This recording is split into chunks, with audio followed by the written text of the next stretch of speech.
Ka tumakbo bilang Congress. No, yan ang maganda. Sige. Sige. Alam mo, Sen,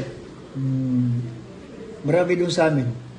Kaya nagtatanong sila kung bakit tumakbo ako, biglang gobernador agad. Dapat dumaan ka muna sa mababa, yung ganyan, yung konsihal. Naku, hindi. Bakit konsihal? Ang konsihal sa atin, no? Ang konsihal sa atin, nakaupo lang. Tapos nag-aaway doon. Walang ginagawa. Nag-antela sweldo. Okay. Ang experience ko, seaman for 34 years, nakita ko doon sa ibang bansa, yung wala dito. Kahit anong itanong sa akin, answeran ko. Dahil alam ko eh. Di ba?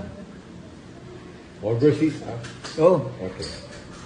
Seaman for 35 years. Ikaw, sir. Oo. Nakita ko doon sa bansa na wala dito sa atin. Hanggang ngayon, sir, seaman ka. Wala na, nag-retire na ako. Kaya Sir, Val, yung pandemic, Kung mahirap eh. bigyan kayong chance na makapagsilbi, ano ang unang tugon, ano ang Unang gagawin? project po ninyo? ang plano ko talaga, nakita ko yung ang hirap sa sitwasyon sa Pilipinas na. Yung corruption, Okay. mula sa taas, puntas baba. Pati mga, yung barangay captain, ang corruption. Ang sabi ng kuan, yung Singapore Prime Minister, ang Pilipinas, kailangan ang batas lagyan ng ngipin.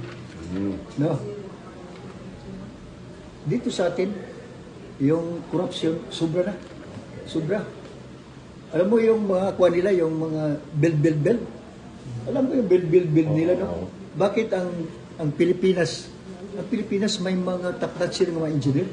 Bakit ang gobyerno hindi na gano'n ng mga engineer? Tapos sila gumagawa ng mga tulay, kalsada.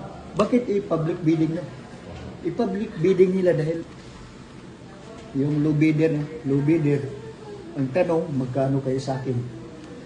Pira na yun, no? Sir Val, may chance ho ba? Yun. May chance ho ba? Ikaw ang mananalo? Bakit? Kung manalo ako, talagang i-apply ko yung sa labas, para sa Pilipinas.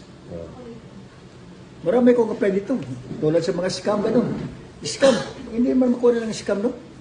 Yung oil prices. Meron ko sagot dyan. Yung bigas.